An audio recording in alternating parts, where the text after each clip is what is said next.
Don't forget that your skin is your largest organ, and the sun can be your skin's worst enemy. Dermatologist recommended Neutrogena products offer the ultimate protection for your skin. From makeup remover wipes to Hydro Boost Water Gel Facial Moisturizer, BJ's has your entire lineup of Neutrogena skincare products. And now through December 3rd, save $4 on any Neutrogena product at BJ's. Love your skin back and save now through December 3rd, only at BJ's. You've seen the sights on your TV. Now come and experience them in real life. Hi, it's Kristen Gates from iHeartMedia. Some of your favorite shows were filmed in Covington, Georgia. So come walk where the stars have walked from shows like The Vampire Diaries, The Dukes of Hazzard, and so many more. When you think of great stories and iconic films and TV sets, discover Covington and visit discovercovingtonga.com. That's discovercovingtonga.com. Take the tour and walk where the stars have walked in Covington, Georgia.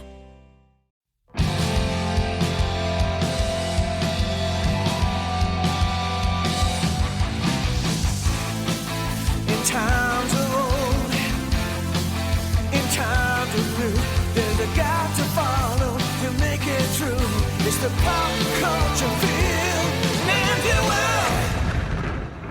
Folks, today is the Mission Impossible special. We are going to be talking all things Mission Impossible. We'll go through the history a little bit and all of the series. It really has kind of become its own, its own kind of blockbuster franchise in and of itself. And Tom Cruise has been a big part of that. We'll talk about how he rose up in the ranks to produce, and now he's a big part of the stunts that the Mission Impossible movies are known for. I appreciate that, man. Thanks, man. I was trying to add some dramatic effect. It was good. I was trying to not listen. Like I'm trying to my thoughts, because then you're like, keep focusing, keep talking, keep focusing. But Mission Impossible was actually a television show back in the 60s and 70s. It had a bit of a resurgence, I think, in the 80s. Didn't last for very long, but basically it was, the IMF, not the International Monetary Fund, but the Impossible Mission Force, which is like this clandestine operational force that goes after, the baddest of the bad, the really high danger kind of operations and stuff. And then it's actually spawned into this multi-film franchise that started with the Brian De Palma directed Mission Impossible that came out in 1996. Cameron, were you around back then? You were not around. You were 1 year old, weren't you? In 96, I was around, but I was about 1 year old. Sorry, my cat is screaming at me. Dude, relax. I know you're excited about Mission Impossible. I am too. Cats are daredevils. Cats are daredevils. They absolutely are. Yeah, but I was 1 year old when 1996. I was born in 95. Okay, what was your first exposure to Mission Impossible? What was your first Mission Impossible movie? So I'm actually a Mission Impossible late bloomer. I know throughout the history of the Pop Culture Field Manual podcast, we've talked about it in detail in some episodes, and in our stunts episode, I know it had to be included. Mm-hmm. But I actually, when we decided that we were going to do a Mission Impossible special, I'm sure I've watched a couple of them in the past, but not I've seen Ghost Protocol and I recall scenes from it, but could I tell you the storyline and actors who played in it? No. So I actually took a 3-day block and just binged all 7, and then yesterday watched all 6. Yeah, all 6, right? This is 7 in Dead I Reckoning. binged all 6, and then yesterday I watched the 7th in theater.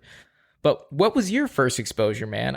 Well, my first exposure to Mission Impossible, I saw the first one in theaters, 1996. If that's 96, then I was like a freshman, sophomore in high school. That was my high school days, so I'm sure I went in Colorado Springs to go see it. This one was actually directed by Brian De Palma, so this one started it all. And Brian De Palma's no stranger to the game. He directed The Untouchables and Raising Cain, Carlito's Way, a lot of darker films. He directed, and you could tell because this one's real dark. I actually really like it a lot because of the intrigue and the mystery, and it kind of set the mold, I guess, as it were, from which the other movies kind of grew out of. But it's got the intrigue. Mission Impossible is supposed to be like a spy film franchise. You know, it's so there's always like something that everybody's after. There's always like a MacGuffin, you know, some item, something that everybody wants, and then Ethan and his team have to go get it. And Ethan, the character of Ethan Hunt is really cool because he's like a good person. You know, he's like super morally straight. Yeah, and he's incorruptible. He's always very self-sacrificing, and which I think is part of the strength of the character and the enduring quality of the character. But the first one, I love the first one because like his whole team dies in like the first 5 minutes. And then he gets blamed for it. And Emilio Estevez is in it for like 2 seconds, which if you blink, you miss him. But he gets, I remember that I was shocked when I saw it in theaters that he gets spiked through the eye by the little claw things for the, I don't know, like, do those things exist in elevator shafts? Like these just little spiky claws that come down from the ceiling. But John Voight was in it, and Ving Rhames, the first time you see Ving Rhames in it, who he's only been absent from, I think, a couple of them. But he's Luther. He's his hacker guy in that one when he gets his new team together. But this one, as far as like main tropes, we got the face mask stuff, and then you got the stunts, and then Tom Cruise doing his own stunts. This is really, I think, where it really got going, because you got the fish aquarium explosion, and then him running from the deluge of water, like at the restaurant, when he's talking to Kittredge, and Kittredge says like, "Hey, we think you're the mole, and we're coming after you. We're gonna get you." And then he throws that piece of like the gum plastic explosive against the aquarium wall, and then he jumps, and that was all. It's so funny to see it like regular motion because they shot it in slow motion, but it's like him. He's like running, and everything happens really quick, and he just runs away from the water, and it doesn't look all that impressive. Actually, it looks more impressive. Let me just say. When he's running away, because that water's coming at him, and they had like, I don't know if they had like did multiple takes, but they did it. And you can't really control water at that point. Yeah. they just went after it, and then of course the most famous image from the movie is the wire stunt in the secure room where he's like not allowed to make any sound, he's not allowed to touch the walls or the floor, and he's not allowed to like his like the sweat like dropping from his body, he has to like catch it. But when he's trying to hack in there. Funny aside story. I don't know if it's out there on the internet. I should have checked before we started the episode, but I did a student film in high school for like my mass media class, and it was all about like how you should go to the library. The library is so cool. It's like library, a world of wonder, or something like that. It's Doherty High School, 1997 or 98. If you want to look it up, you'll find it. But we recreated that. It wasn't me, but we recreated the thing where the guy's like on the harness and we lower him down, where he's like on the computer. Damn, hell of a budget for a high school production. Huh? Yeah, it wasn't comfortable because like he rigged it up himself and we were just like pulled him up. And so I don't know if he can have kids anymore, but I liked Mission Impossible 1. Like is the one that started it all, and it's the one where Tom Cruise really started to get into producing. I think he actually produced the film as well as starring in it, which I think is continued on for all the rest of the franchise. But that was my first soiree into the Mission Impossible film world. I remember watching the TV show when I was a kid, and it had some cool ideas and stuff. It was just like, I don't know, just one of those 80s shows that didn't do very well. For me, one thing I really like about the franchise is that not only have they gotten better and better, but like how you mentioned how, it evolved into Tom doing his own stunts. And like some of the stunts they do are absolutely incredible. Like the most recent movie, I think that stunt where they're in the Austrian Alps and he takes the motocross bike and he has a parachute and he just launches himself out. That entire train sequence was just like one amazing stunt after the other amazing stunt. And like I was on the edge of my chair the entire time. Yeah. Like it just didn't stop. And I think that's one thing that I truly appreciate about like the Mission Impossibles is they don't pull any punches when it comes to doing these amazing feats. Because, you know, in actuality, like, do we know if there's spies out there? No, because if we did, they wouldn't be spies. But like, they absolutely need to be capable of doing the most superhuman things. You know, the IMF, even though it has a terrible name, I've never been a fan. I've never been a fan of like the Impossible Mission Force. Yeah, kind of like it's just not a good name, dude. It's not. But you know, they are at their core the people you call when you know the top dogs can't get it done. Yeah. But in every movie they go rogue. Like they have to. Yeah. And, He's like, always at the end of the day they just end up like sweeping everything underneath the rug because like it totally works out. But like, you know, at one point in time in every single film, the U.S. government wants to kill Ethan Hunt at some point, and like, you know, they just get away with it, and then they're like, "Oh yeah, everything's cool, I guess." I think I think Mission Impossible 2, you guys correct me out there if I'm wrong, but Mission Impossible 2, I think, is the only one where he is not hunted down by everybody, including the U.S. government. Like he's either disavowed, or they think he did it, or he has to go rogue, or whatever. But yeah, that's kind of been like, that's kind of one of the other tropes that has occurred is like, you know, even the U.S. government, like in this last one, they're corrupt and they're going after, they want the same thing that everybody else wants in this, you know, they want the MacGuffin too. And he's the only one, him and his team are the only ones that can, that have the moral high ground, that want to do the right thing. But I think in Mission Impossible 2, like he gets a mission and he has to execute on the mission and he doesn't have to go rogue or anything. But I think in every other one, he's not disavowed by the government. Yeah, exactly. Well, what did you think of the second one? What did you think of Mission Impossible 2? Because this one was directed by John Woo, famous for the action movies, Hong Kong action movies, Hard Boiled, Face Off, Broken Arrow, Wind Talkers, Hard Target. Like he is known for like the double guns and the ridiculous action shooting sequences. And this was his Mission Impossible movie, and you can tell. Oh, no, that's what I was going to say. You can absolutely tell that Mission Impossible 2 is directed by John Woo, because did John Woo direct Triple X? No, that was like Ethan Cohen or something like that. Okay, because I felt like I was watching Triple X with like the over the top. Like they even have Limp Bizkit like playing theme songs like in the movie. So it's just a totally different feel, and that's another thing that I do like about the Mission Impossible films is each one is different in their own way. Yeah, like some of them are more centered in like a serious vibe, and then like the most recent one has way more comic relief like than any other one that I've seen. And they all have different elements, and you never know what you're going to expect. You just have to kind of go and see these movies, which, you know, I appreciate also the, you know, how serious Tom Cruise takes actually watching movies at the movie theater.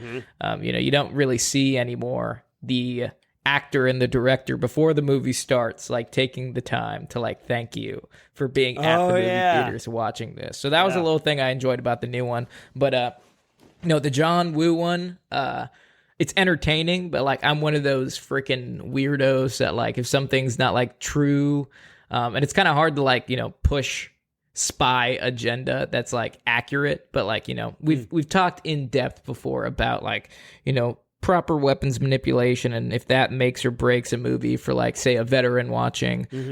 But Mission Impossible 2, even though it has like, you know, the double guns and crazy crazy skydives off of buildings, it still did it for me because, you know, once you put Limp Bizkit behind something there, you can't take it serious at all. No, I actually enjoyed, that's when I started enjoying the movies. Mission Impossible 1 was, for me, it was a little hard to get through.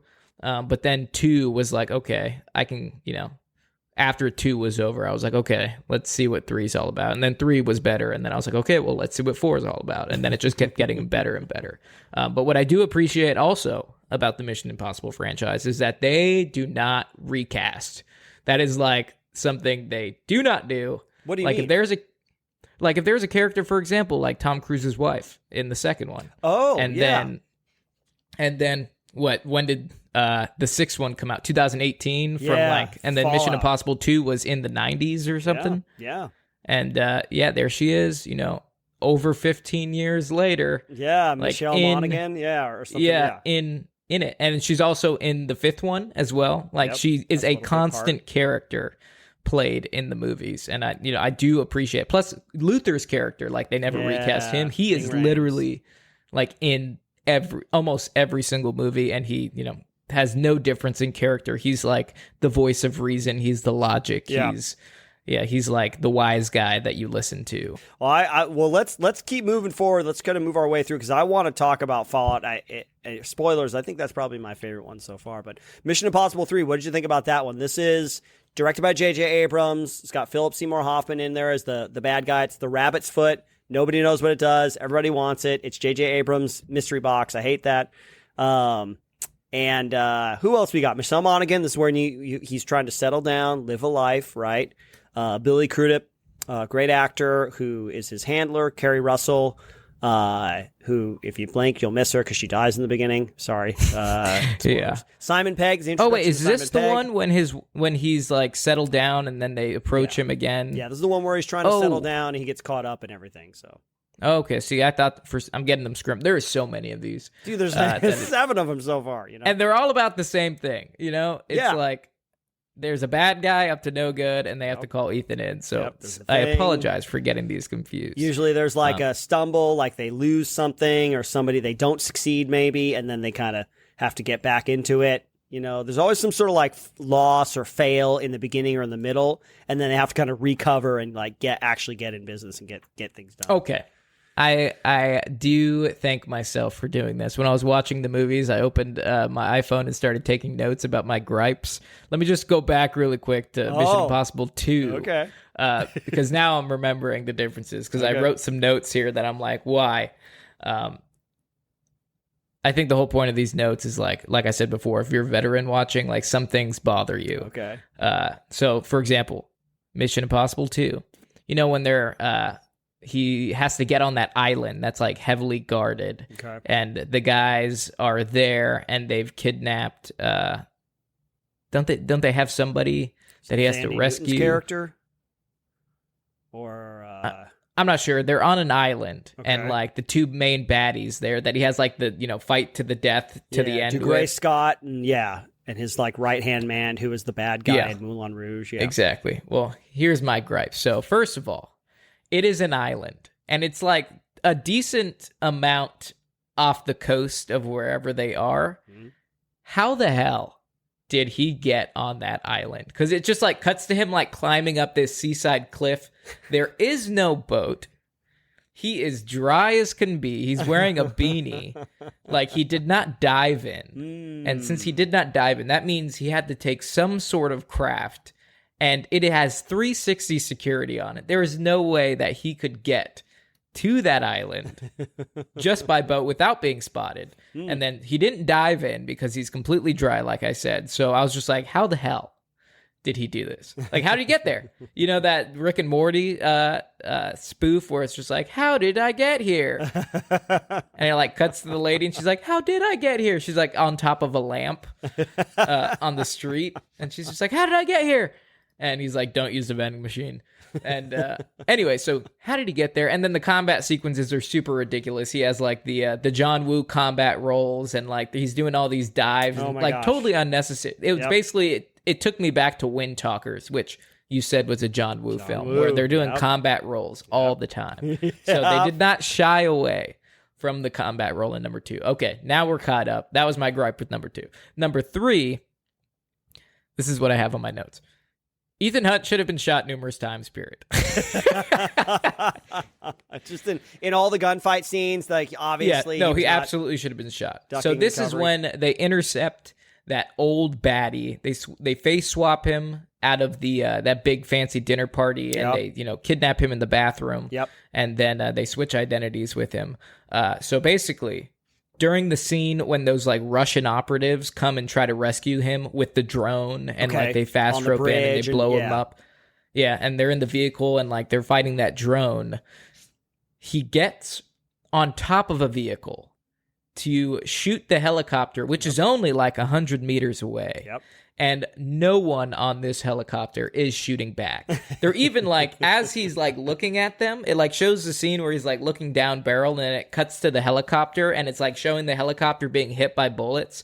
Like all the dudes like sitting in the door have like long range, like AR-10s or some sort of long range capability. Yeah. And they're just staring at him, letting him shoot at him, and nobody shoots back. And then on top of that, when they first come in and like fast rope, there's a shot of them looking down the scope. Like it's a shot where the guy's like in the scope, like literally seeing Ethan Hunt crouched behind a vehicle, and he's like halfway out of it. And the dude's reticle is like straight on him, and he does not shoot. He just doesn't shoot. And that like, plot armor. yeah. And then it says here in my notes too, plus the sniper has him in his sights and does not engage, period. In all caps, whack. That's great, man. That's good criticism. You pick up on those things. I get lost in the excitement of it all, especially that, especially the drone thing. That was like a big selling point. Like that was in the trailer of like him running and the drone like blows up the car and it blasts Tom Cruise against the other car. Yeah, it was good. Even in the action, man. Always a critic. It's good, man. You know what? Don't ever turn off that soldier brain of yours. I won't. But sadly, that is all the notes I took on all of them, because I guess they started getting more current, and I'm just like, okay, these are getting less. Like I have to critique less and less because they're just getting more and more enjoyable. Yeah, that's good. Yeah. The Mission Impossible 3. My general take on that. I mean, apart from the stunts keep getting better and better, and this is the first time that we see the Tom Cruise run, which actually has become a mainstay in the Mission Impossible movies. There's always a long tracking shot of him running, full on sprinting, full on sprint, and which Tom Cruise, man, if there's one thing that he does is he trains hard for these movies, man. He puts his body on the line, which I really appreciate, because you can see it's him. And he's just sprinting through China or wherever. Yeah, he's doing like an 800-meter sprint at like a 5-minute pace. He is like booking it. Yeah. Let's move on to number 4, Mission Impossible Ghost Protocol. This is directed by Brad Bird, who's actually more famous for doing a lot of like Disney animated films. Interesting. I was wondering why you put lots of Disney stuff in here. I'm like, there's a lot of Disney stuff in Ghost Protocol. Because I was like trying to think of like any princesses that needed help. Yeah, no, Brad Bird directed he does a lot of, like I said, the animated films, but this is the one where we get into more of the classic trope of, he was disavowed in the third one, I think, or he went rogue in the third one. This one, he really goes rogue because they totally shut down IMF, but then he decides to go it alone with his friends anyway. Paul Pattinson and Jeremy Renner makes an appearance. Jay Holloway, who was in Lost, he's in it for like 5 minutes and then he gets killed.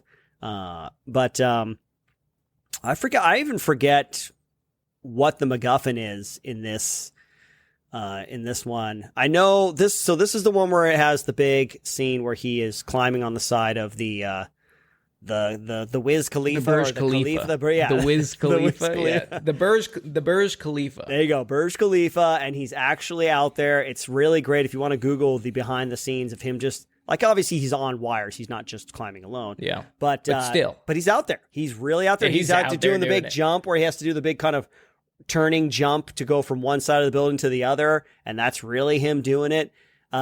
Which is just, man, so impressive. It is very impressive. That's an amazing scene because, like, climbing, and when he has these suction gloves and like one of them malfunctions and he has to like take it off and then he just starts climbing free solo with one hand. Yeah, and it's an amazing scene. Yeah, I think Ghost Protocol really did it for me. That's when I was like sucked in because I think the plot is they have a mission at the Kremlin and they end up, trying to gain this intel, but in the process, they're framed for blowing up the Kremlin. So now they get completely disavowed by the U.S. government, are labeled as terrorists, rogues from the IMF, and they have to Ethan Hunt's being brought in by U.S. officials, but then he's like, yeah, we're going to bring you in, label you as a terrorist, unless you knock me out right now, and then go to the secret cache that I have labeled for you, where you will build a team and try to prove your innocence by stopping this shit. And like,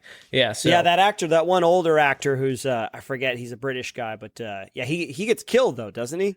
Yeah, he gets shot in the head by the craziest. I thought they were terrorists at first, because like I thought they were like the baddies that blew up the Kremlin, but it's literally just the Russian police force, like rocking AK-47s and just like shooting everything that moves. Oh, okay. So that like threw me through a loop, because like they had RPKs, they had like I said, AKs, they had every single like full auto weapon, and they were just like the police guys, like completely shooting everything that moves. They killed a giant higher up, like the secretary. He's the secretary at the time. Yeah. And then Jeremy Renner is also in the car, who you find out later is also was a member of he was a field agent for CIA, or he was in IMF as well, but then he like stepped down because he thought he was responsible for getting Tom Cruise's wife killed, but then you find out at the end that she wasn't killed, but she was saved, and that she just went ghost because Tom wanted to protect her identity. And he like blamed himself. She's got one shot at the very end where he's kind of looking out for her, and she got to give him in Seattle. Yeah, all right. Yeah, okay. Now it's all coming back to me now. It's all coming back, man. Yeah. I guess for me that would be the most. Ghost Protocol is the one that kind of goes away quicker than the other ones, because I remember a couple of the stunts, and Jeremy Renner's in it, and that's about it. How would you like to come home to a bartender who will fix you any cocktail you want? I'll have an old-fashioned. I'll have a margarita.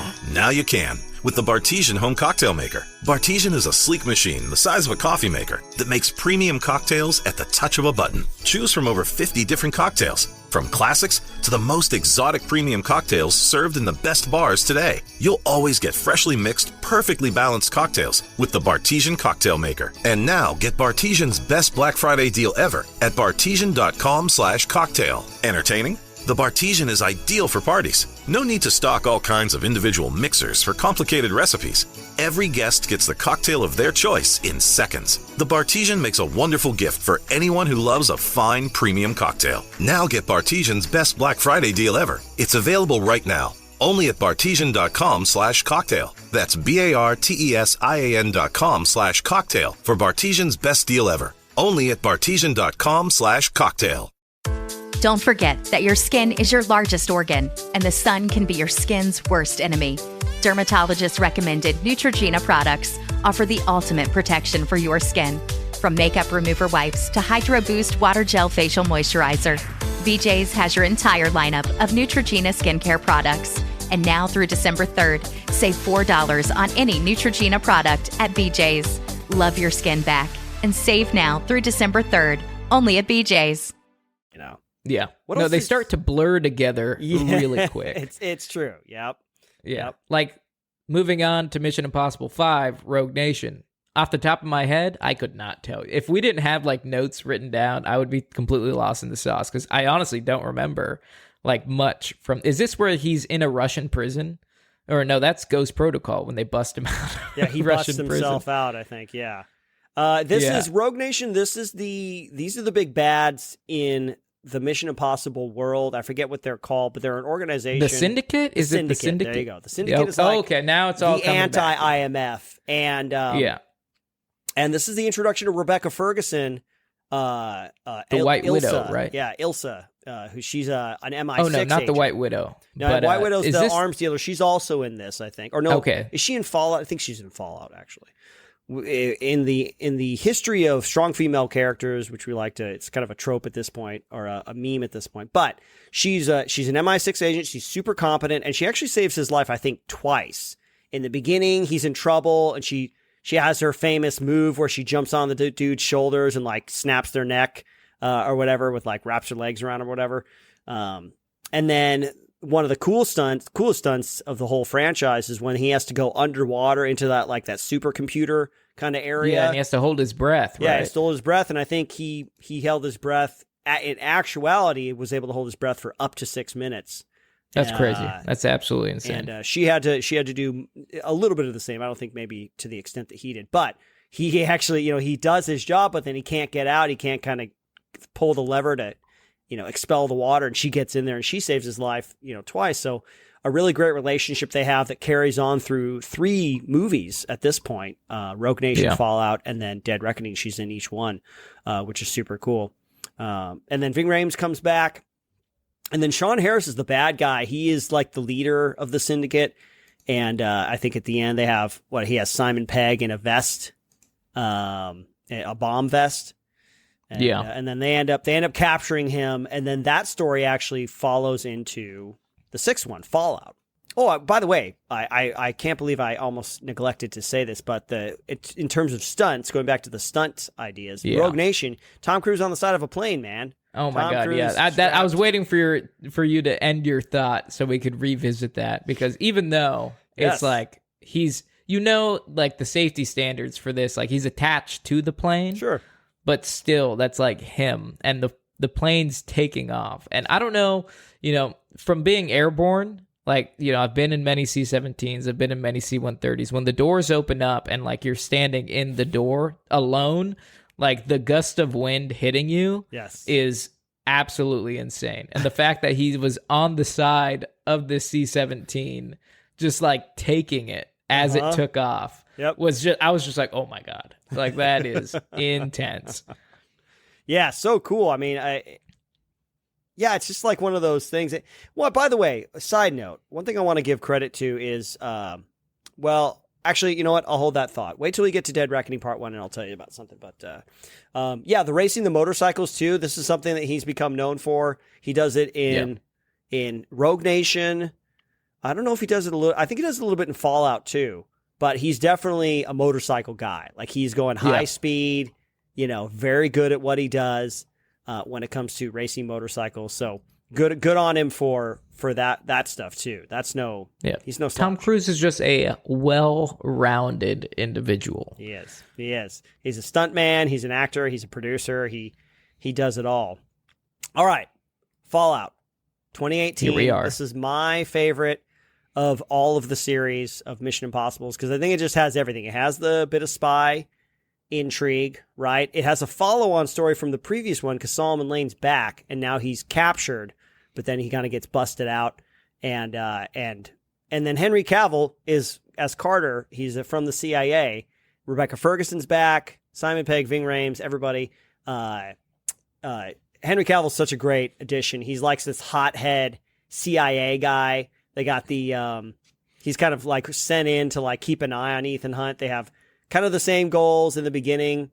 And then, spoilers, folks, you find out that he's the leader of the syndicate at the very end. But everything just kind of wraps up, like it wraps up all these storylines. Michelle Monaghan's back. She has started a new life with Wes Bentley. They're both like Doctors Without Borders type, but then she gets wrapped up in it. And then, of course, you got the great stunts. You got the Halo jump scene. You got Tom Cruise running across and jumping across buildings and then breaking his ankle. They have to shut down production for like 6 months. And was that what you were talking about earlier on another episode? Yeah. I was trying. Yeah, when he jumps across and like literally clips himself on the corner. Well, yeah, he was supposed to. The stunt. He's on wires and he was supposed to almost not make it. That was in the script, but his foot hit the wall on the edge with more force than he thought, and you can see in the footage where it's like it like bends way further than a foot should. And then he like tries to get back up and like run and keep running. And he like limps away. Yeah.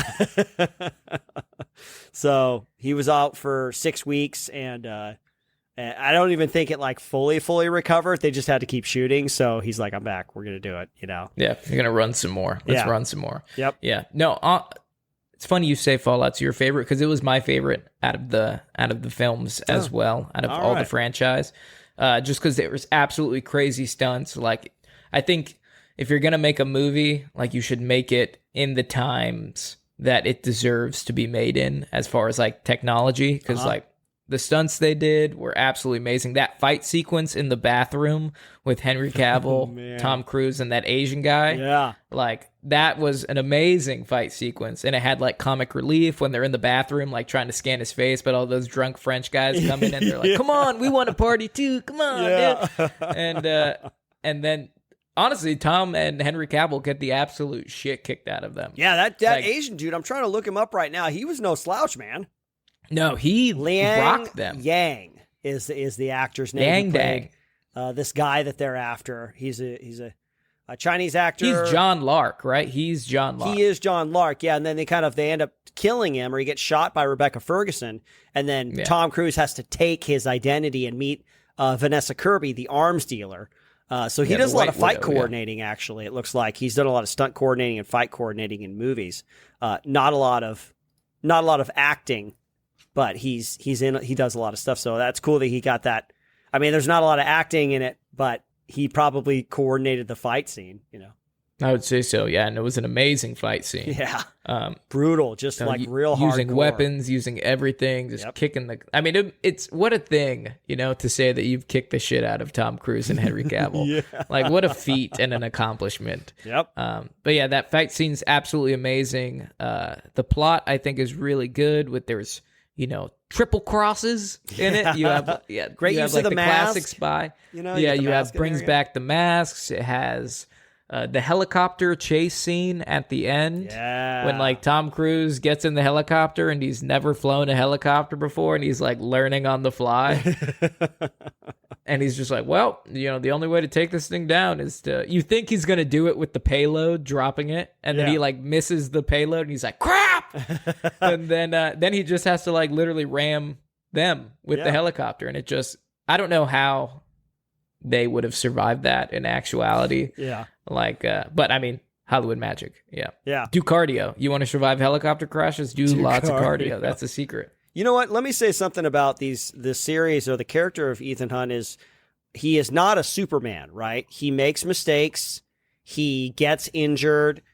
He doesn't know everything. So there's like a fallibility to him as a character that really makes him a better character, right? Because if you don't really feel like your main character in an action movie is in any danger, you don't feel that. One, if you don't care about him, and two, if you feel like he can just do everything, well, then you're not really scared when he goes up against the bad guy, or you know he's gonna win. Yeah, exactly. Yeah. But not with Ethan Hunt as a character. You know, like the bathroom fight scene, he gets his butt kicked and he makes mistakes and he doesn't know how to do things. He needs help from his team. I think that's part of the strength of him as a character, and then, you know, they keep that going throughout all the movies and stuff. So yeah, and he even has these little, like, you know, these moments, especially like when he gets in the helicopter for the first time, he's like, I can do this. Like he like knows that he has no idea what he's doing, which I think added a little bit of more vulnerability to his character that connected with the audience way better, because, you know, they're watching this scene and they're like, huh, if he can do it, you know, I can do anything. Yeah. Yep. Well, so there's these little moments of, you know, vulnerability, and actually, you know, taking his character and not make it into a superhuman, like you said. He's like, you know, he has flaws. He gripes with his own morality, like numerous times when he knows he should kill somebody, or he wants to kill someone, but he's like, if I kill this, like, it'll be the end of the mission and I won't be able to accomplish it for the greater good. He's like, he, you know, has these struggles, especially in Dead Reckoning when he's like on the train, he wants to kill this guy. He wants to kill the dude. Gabriel, yeah. But I think, I mean, on that note, let's go right into Dead Reckoning Part 1. Yeah, it came out this year. You just saw it, right? Yeah, it's fresh in my mind. I am ready to talk. Oh, this is great. I feel like MI7, Mission Impossible knows what it is. They know what they're good at, and they have their kind of big, you know, the big set pieces, the big stunts. There's a big, you know, MacGuffin. There's a big thing out there. This one, I love the take on the kind of world-ending threat, because usually it's like a nuclear bomb. Like in Fallout, it was 2 nuclear bombs. Like, how do you get bigger than that, or more deadly or threatening than that? It's an evil AI. Like, it's the kind of self-aware. GPT takes over. Exactly, yeah. And it's out there, and it's an enemy that seems to know everything, because by calculation, it has predicted all of the eventualities. But the one thing that it can't predict is Ethan Hunt, because he is unpredictable. He improvises, and he's the only one. Everybody's after this AI. They all want to control it. They think they can. He's the only one that actually wants to kill and stop this thing, you know, and that's what his team is trying to do.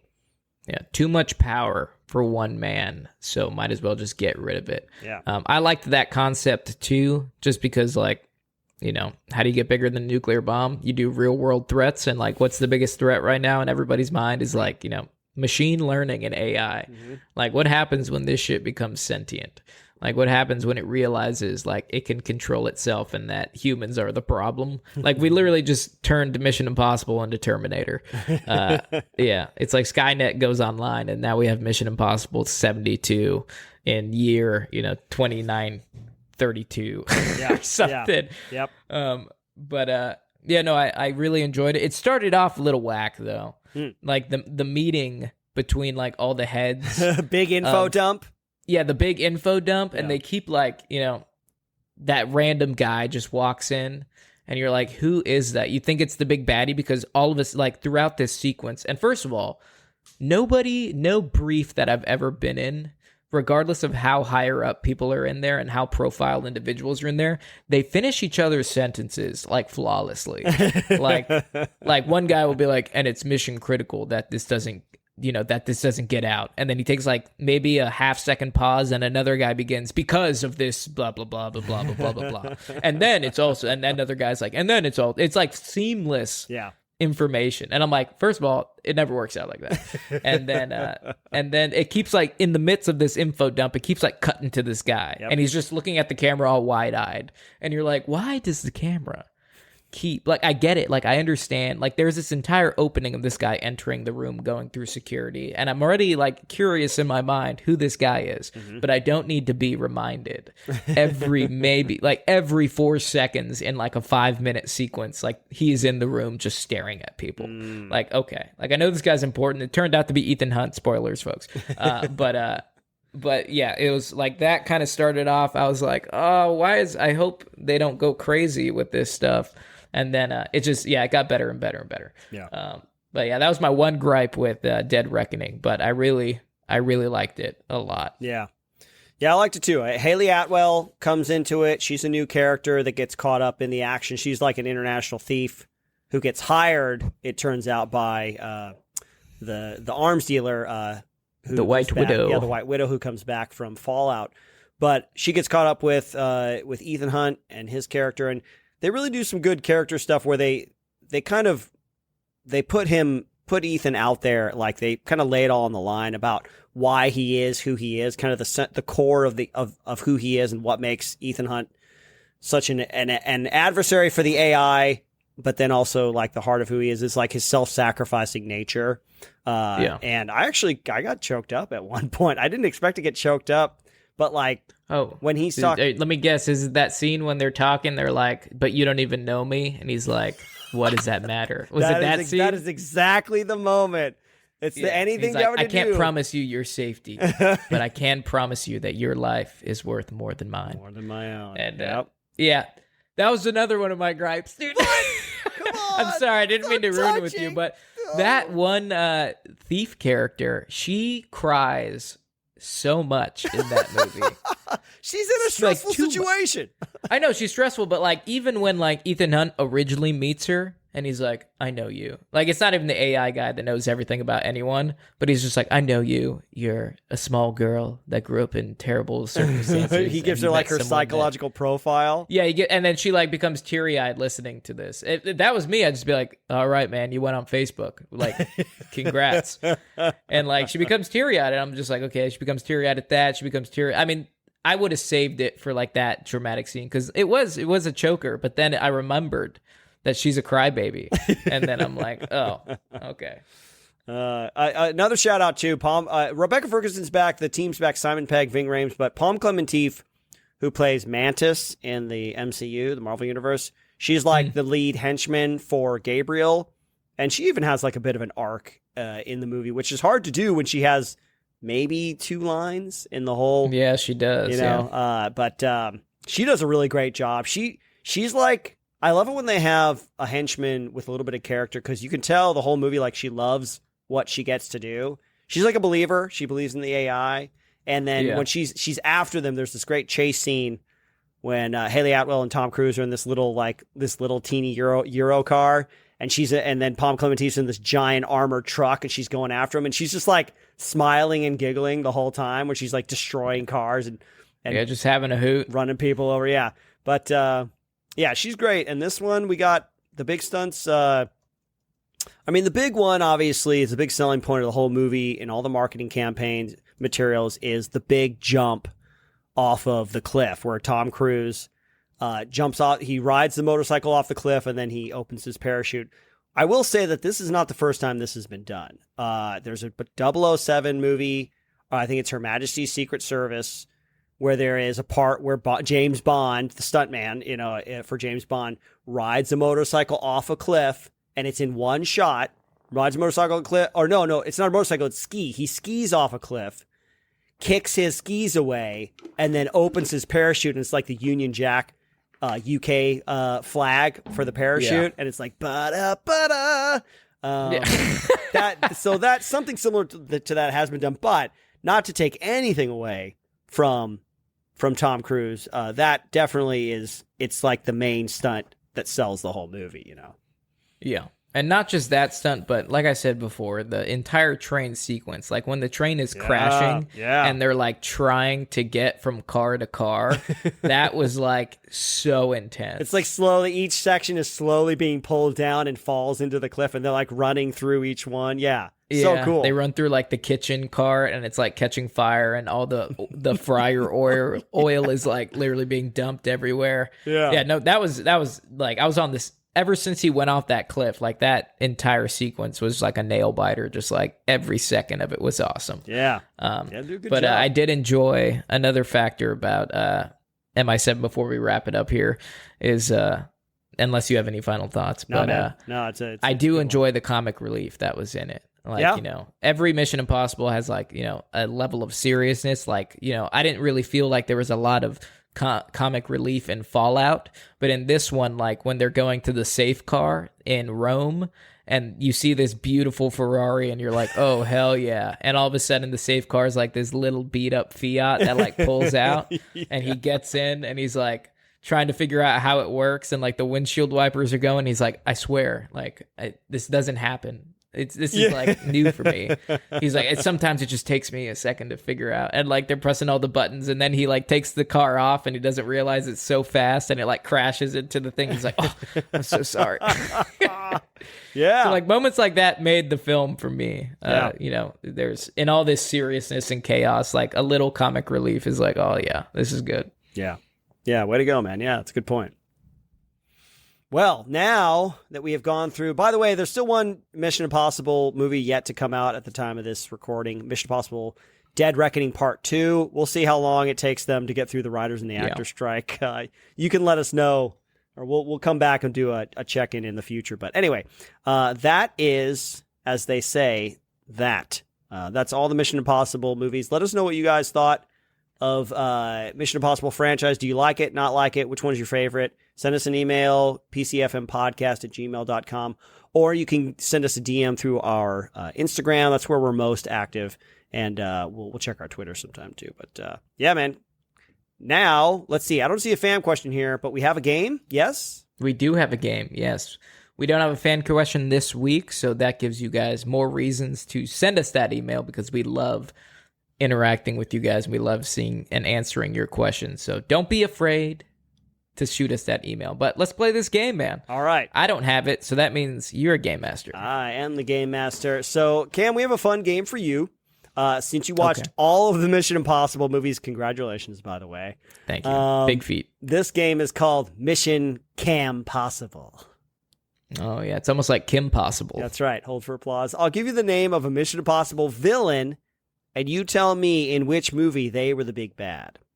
Oh, God. Okay. Cameron. And I love how we just said, like, oh, yeah, they all kind of just become one movie. And you've never been one to remember names. I think you're good with faces, but I remember. I'm a good face guy. Okay. Well, maybe I could describe some facial features. No, let's big nose, hairy eyebrows. That's right. It has some hair. Old. There's 7 of them here, so let's start with the first one. No warm up. Here we go. Are you ready? Okay. I am ready. Let's do it. Play along at home, folks. Owen Davian. Owen Davian. I love such generic. God. When you think about it, there's just such generic names, except for like a couple of them. No. Owen Davian. I'm gonna go ahead and say it's the second one. That is incorrect. Oh, great. Oh, Mission great. Impossible 3, played by Philip Seymour Hoffman. He's the international arms dealer that they have to kidnap in the beginning. The old guy. And then he escapes. Okay. I like how you call him the old guy. He was not that old when he did this movie. Yeah. He just had a receding hairline. Yeah. I consider myself old if that's all it takes. So. All right. All right, let's go next one. Process of elimination. So I'm just going to answer 2 for every single one. You'll get it eventually. Right. Get it. You'll be right at least once. Jim Phelps. Jim Phelps. I'll give you a hint. Good evening, Mr. Phelps. Oh, God. Okay. Yep. Okay. Let's, that did not help me at all. That just shows you how much I paid attention during these movies to their names. It's definitely not in the recent ones. I'm going to go ahead and say it's the first movie because I don't remember anything from the first movie. So it's by process of elimination. That is actually correct. It's Mission Impossible 1. It's John Voight's character. He's the good guy in the beginning, and then you think he's dead, and he comes back, he's the bad guy. Jim Phelps. Yes. So he gets a briefing in the beginning where it says, "Good morning, Mr. Phelps," or "Good evening, Mr. Phelps." Okay, perfect. Good one. Good. Your mission if you choose to accept it. 1 and 1. Correct. All right. Next one, August Walker or John Lark. Okay, that's going to be Fallout. Correct. That is Henry Cavill's character, Yes. Mission Impossible Fallout. Yes. Yeah. The leader that of one the is fresh in my mind. Yeah, good for you, man. See, you're doing better than I thought. Okay, cool. All Let's right. wrap this up, dude. Next one, Solomon Lane. Solomon Lane is going to be he plays in Fallout and then Rogue Nation as well. He gets introduced in Rogue Nation as the leader of the syndicate. So Rogue Nation.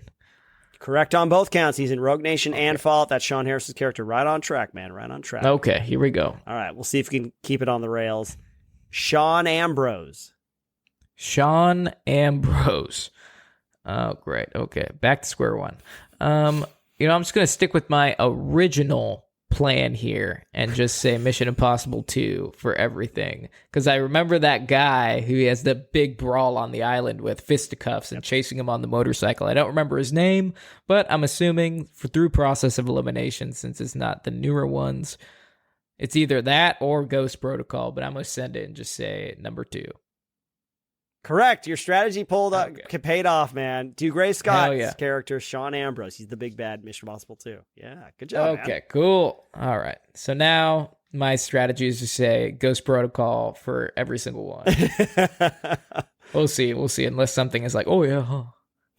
All right, next one. Gabriel. Okay, that one is fresh in my mind. So that's going to be Dead Reckoning Part 1. But is he also in Mission Impossible 1? Because he kills his wife. Yeah, but I think it's meant to be something that happened before the events of any of the movies, I think. Oh, I see. Okay. Yeah, then we're just going to go Dead Reckoning Part 1. Yeah. That was the one of the gripes I had with Dead Reckoning is that kind of shoehorned backstory between the two characters was kind of thrown in there. Because it had that flashback to and it looked like old footage, from 80s or 90s, and you're like, wait, I don't remember that guy. Right. I think that was just to kind of give him some backstory, but yeah, that's correct, man. So you got most of these right. You got one more left, man. You are batting about 800. Okay. Kurt Hendricks, and let's see, Kurt Hendricks. What do I have left? I have Ghost Protocol and Mission Impossible 3 left to pick from. I'm trying to figure out. I don't even remember the plot of number 3 now. And then Ghost Protocol is they have to go after who's framing them. It's a 50-50 shot here, so I'm just going to go for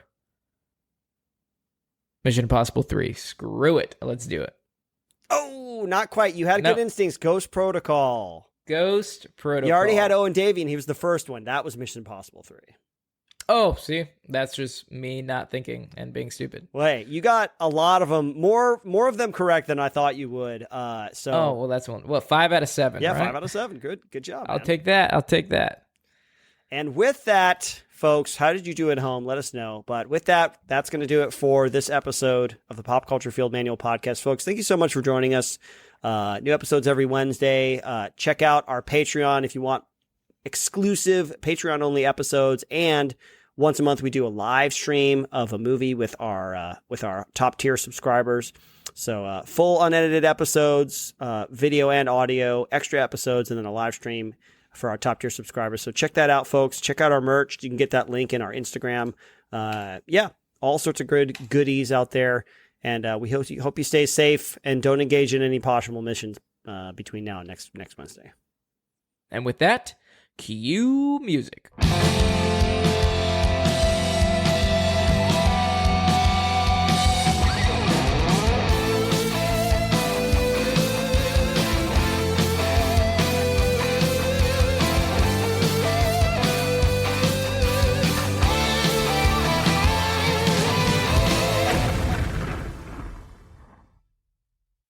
What's going on, everybody? You just listened to the free version of the PCFM podcast. If you want full-length versions of podcast episodes, plus much more, head on over to our Patreon page at patreon.com/PCFM podcast. That is right, Israel. If you want access to this full episode, you have to subscribe to the Fuzzy Private tier, which is our cheapest tier on Patreon at $5 a month. But if you are interested in a little bit more, we also have the Salty Sergeant tier at $8 a month and the Lifer tier at $12 a month. So hopefully we will see you there, PCFM family. Cue music. Don't forget that your skin is your largest organ, and the sun can be your skin's worst enemy. Dermatologist recommended Neutrogena products offer the ultimate protection for your skin. From makeup remover wipes to Hydro Boost Water Gel Facial Moisturizer, BJ's has your entire lineup of Neutrogena skincare products. And now through December 3rd, save $4 on any Neutrogena product at BJ's. Love your skin back and save now through December 3rd, only at BJ's. You've seen the sights on your TV. Now come and experience them in real life. Hi, it's Kristen Gates from iHeartMedia. Some of your favorite shows were filmed in Covington, Georgia. So come walk where the stars have walked from shows like The Vampire Diaries, The Dukes of Hazzard, and so many more. When you think of great stories and iconic films and TV sets, discover Covington and visit discovercovingtonga.com. That's discovercovingtonga.com. Take the tour and walk where the stars have walked in Covington, Georgia.